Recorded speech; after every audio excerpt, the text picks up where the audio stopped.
question at this point, Ms. Nielsen. Thank you, Mr. Mayor, and thank you, Ray. This was a great report for us. I do have one question. We're down about 5% in the number of people who respond to the survey. Are you finding that in other communities, or do we do something different in this survey instrument that would not increase our respondents but decrease it? The one thing that we have changed, which may impact the response, okay? When we first did the survey in 2003, and in fact in 2005, we had a more select list. In other words, we pulled the list from my sources that I use. We use Experian. So those are sources in which the city, or which a public company matches them with driver's license and has the information. In 2008, we wanted to expand the list to include all possible residents. And what we did is we went to the 911 lists. So I think water bills. Or water bills. So we expanded the potential list. And in those instances, we're not, for instance, always able to direct it to a certain person. So we have to say general, general household person and that sort of thing. And then we don't know because we send it out as third class. We don't get returns back. So it's certainly possible that even though we've attempted to serve everybody that we can, we don't know. Some of those people may not be getting it because it's a bad address or that sort of thing. I think that has more to do with the shifting down than people less likely to participate. Thank you. I would hope that we make some notes on that for the next time we do a survey, so we just get, try to get maximum participation. So, and that's one of the reasons we actually broadened it, because as Ray mentioned, the first 2 times we did this, it was a more select group, so it didn't actually get sent out. So we actually had a larger number of surveys that went out. When you have a larger number, percentage is going to drop a little bit in terms of your return rate. So it's kind of a two-edged sword. You open it up to as many as you can. That may result in your overall participation dropping a little bit because you've broadened the number of survey instruments that you actually send out. It's interesting that the demographics shift to an older population responding. Do you find that typical? We're getting in some of the telephone surveys that we do an older sample. We still have that opportunity to collect the opinions of the younger people, the younger respondents. But we're capturing more, the older people are more often to take the effort to fill it out. But different communities are slightly different sometimes. But this was a paper survey, so, there's just a huge, when 48% of your population is over the age of 55, respondents over the age of 55. I'd just like to see the younger guys get involved in sharing their opinions too. So thank you so much. It was a great report. Thank you very much. Thank you, Ms. Nielsen. We do have another question. Ms. Smith. Thank you, Mr. Mayor. Thank you, Mr. Turco. This is a very informative survey. I appreciate it. I noticed that you have said multiple times that there's really no knowledge here of our fire department, our services that we provide, that they keep having problem understanding the knowledge of it. Yet it says here that they're very satisfied with our overall public safety, the strength and a weakness. I just wonder for next time if we can't do something to inform the citizens about what our fire department does, what it consists of, and what maybe some of the strengths and weaknesses are in our department. Yeah, we actually have, over the last several years, had a very active educational effort to do that. That's one of the reasons we ask those questions, to see if we're making any headway. We include information in our newsletters. We do a number of other things to hopefully educate folks, and we're going to continue to do that. It's gratifying to see that even though it's kind of like, I don't really know how it works, but I'm really glad we have it, and I'm happy with it. So if we were getting negative responses on satisfaction, then I'd certainly be very concerned, but that isn't the case. I agree. Thank you. I don't see any other lights lit up. Ms. Nelson, Ms. Smith, great questions. Mr. Turco, thank you very much. And I think the overall direction here, our overall interpretation of the information was positive. Yeah, I just a quick comment. We have put so much emphasis the last several years on road improvements and the things that we've done, and I think the survey bears out the fact that people have recognized that. Yeah. And we've made some great strides in the areas that we have focused on our balanced scorecard strategies. It's gratifying to see that those strategies we've adopted have moved us forward. Thank you, ma'am. Thank you, sir. Thank you very much.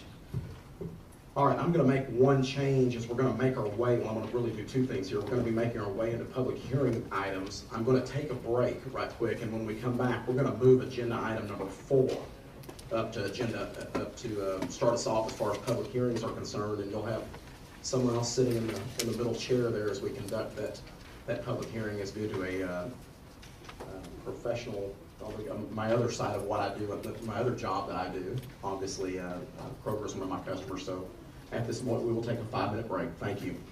2011-012. At this point, do we have any questions of staff? Mr. Mayor, would you like me to go over this case briefly? Yes, please, sir. This is an application that's on behalf of Kroger to amend the PD9 zoning to allow for the development of a fuel center. It's within their existing parking lot associated with their grocery store. It's located at 2935 Ridge Road. As we've stated, the underlying zoning of this property is the Plan Development District number 9, and the underlying zoning of this is general retail. As Ms. Jackson had told you earlier, for you folks that weren't here, Kroger's actually come to the City Council before and made this request. They were initially turned down by the City Council based on some factors. Part of that was, at the time, when they were moving the area to create the fuel center, it gave them a little bit of a deficit in their parking area of about 8 spaces.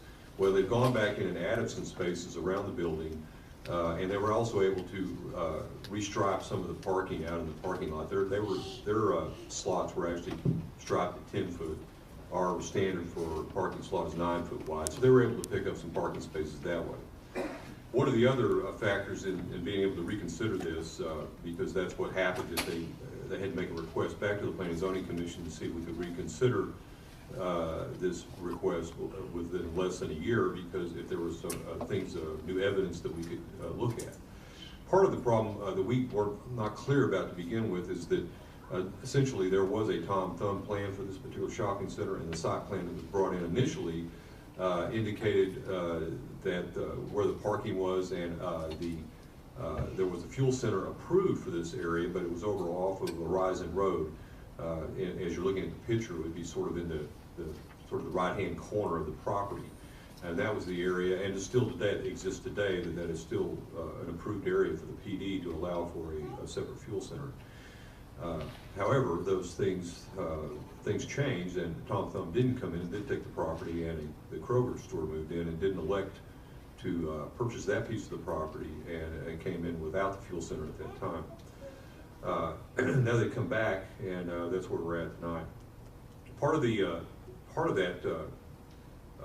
evidence that we wanted to look at again, condition was that they had not really put a number or a site plan on how many parking spaces were available out on the site.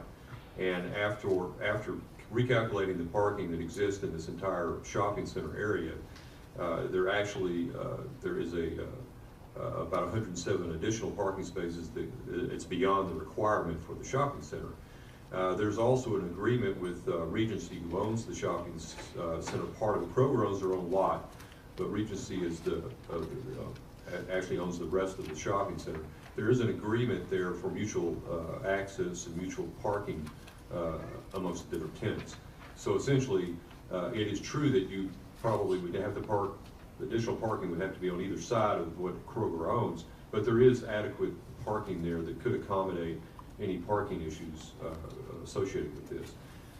Probably the main concern is circulation and the maneuverability of getting in and out of the store. That's been some of the issues with it, and it is a busy store, and they'll tell you that in the presentation. They do a lot of business there. As you can tell from the picture, though, the area that they would like to locate their fuel center in is, from this aerial photograph, you see that area isn't very populated with cars to the front on Ridge Road.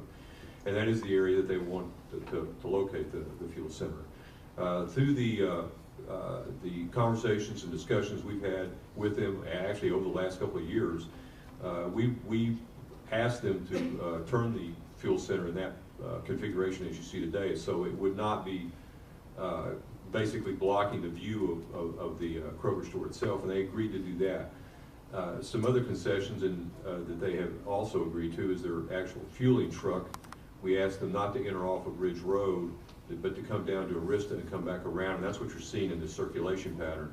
That would keep that truck from any potential blocking of traffic out on Ridge Road.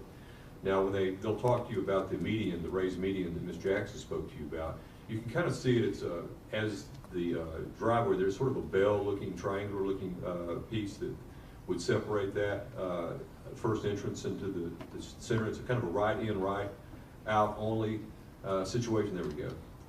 And that was basically the thing that the Planning and Zoning Commission was concerned about. Our engineer, Chuck Todd, got involved with this, and there were several different options that we talked with Kroger about. This seemed to be the one, the best one that we could come up with, and they agreed to that. They will talk to you about agreeing to that. Some of the other areas that look like pavers, that's exactly what they are. They're going to lay down some of that, take out some of that existing median planter area and put this pavers in so that the truck can actually maneuver on top of that if need to be driving on top of that. And so we think that, and there's enough space there. We were wanting to get 3 to 4 car lengths into the shopping center off of this driveway, so people wouldn't block that driveway. And it's obvious that if there's several cars blocking there, you would want to go down to the other entrance into the fuel center to get in. So we feel as though that we have at least established a better circulation pattern, maybe answered some of the questions of congestion that could happen at the very entrance, and make it a safer situation for them. And again, I think we've answered the question as far as the number of parking spaces that are available. Some of the other things that we wanted to speak to you about is the outside display. We've been pretty, if you were to approve this tonight, we've been pretty adamant about limiting outside display and outside display of other items that they would have for sale. Essentially, we basically let the fuel centers anymore just have an ice machine out there. And actually going at the new Thumb store up north, we actually had them paint that to sort of match the building. I think Kroger would do that also, and as one of the recommendations we would recommend to you if you should approve this. Some of the other things that they have that would help on circulation is not to have any more seasonal events out in the parking lot, which they staged out in this area. I think they did Mother's Day, they had the flowers and Valentine's and those things, and they've agreed to that, and that's a recommendation to you also that you see listed in there. As far as the ride in and ride out, raised median, there is an issue. They deal with not only Regency, who is the shopping center owner, but they also deal with an agreement with Walgreens there about continuous circulation and barrier-free access to all these properties within this area. To get that approval, that has taken them some time. Initially, they'll speak to you about that.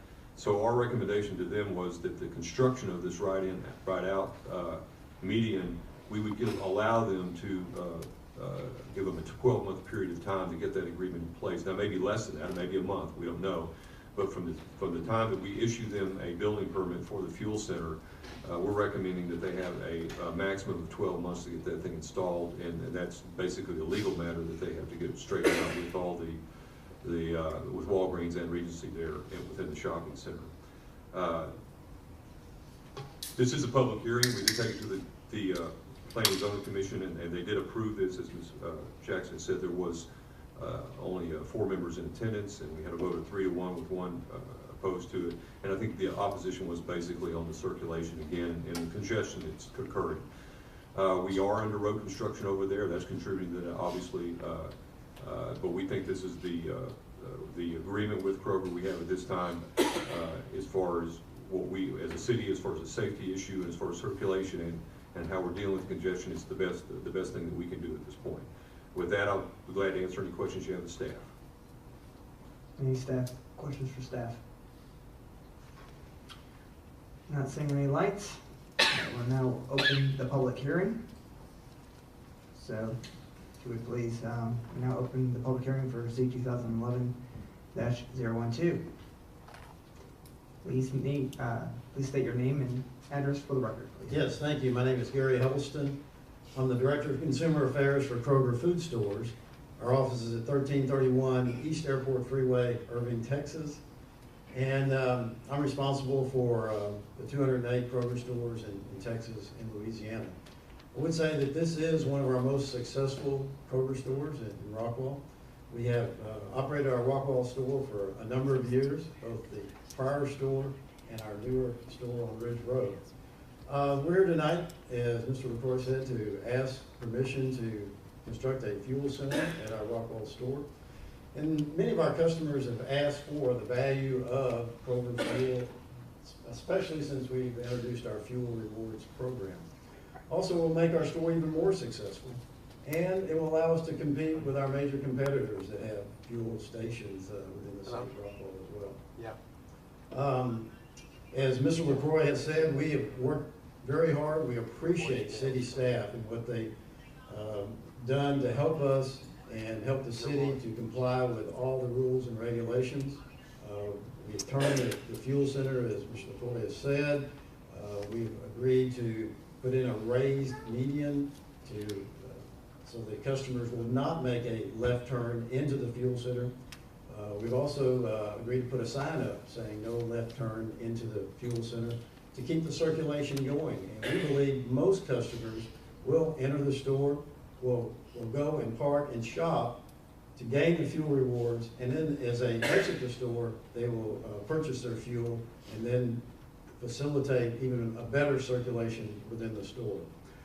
We have agreed to certainly make our fuel center very attractive with no outside selling except the ice machine, and we would definitely paint that to be a part of the fuel center.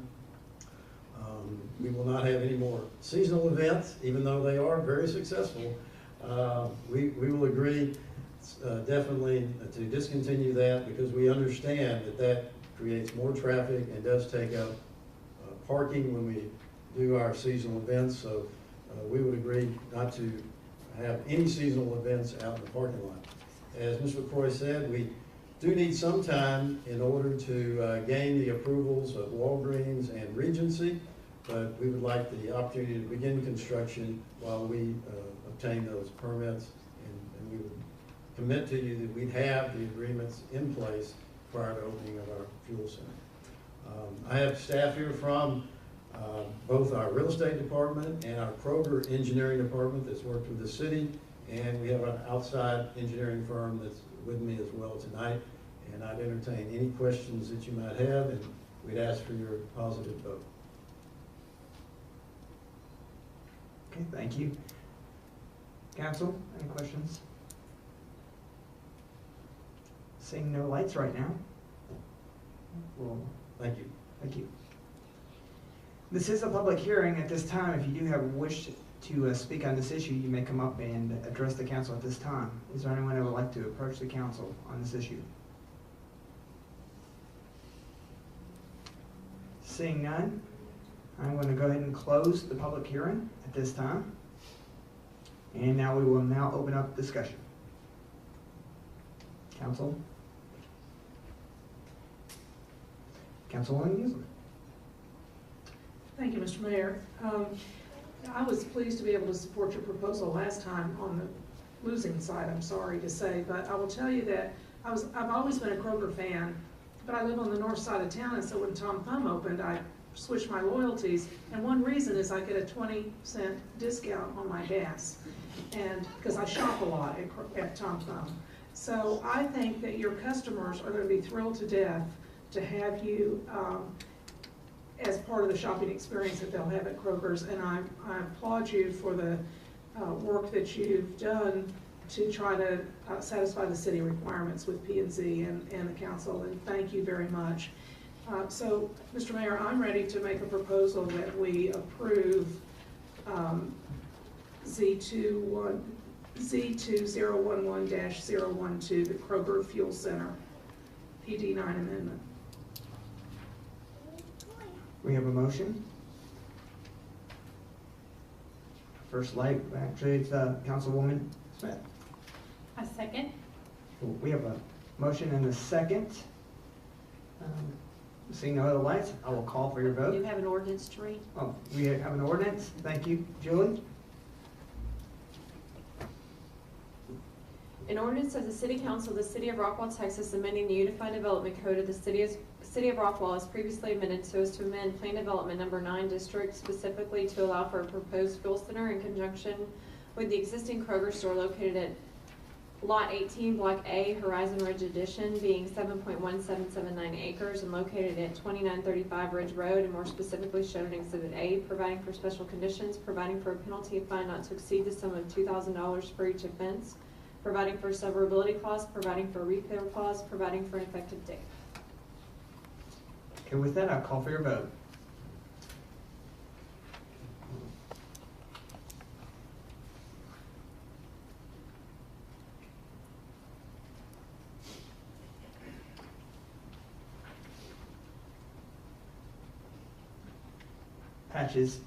Motion passes 5-4, 1 abstention, and 1 absent.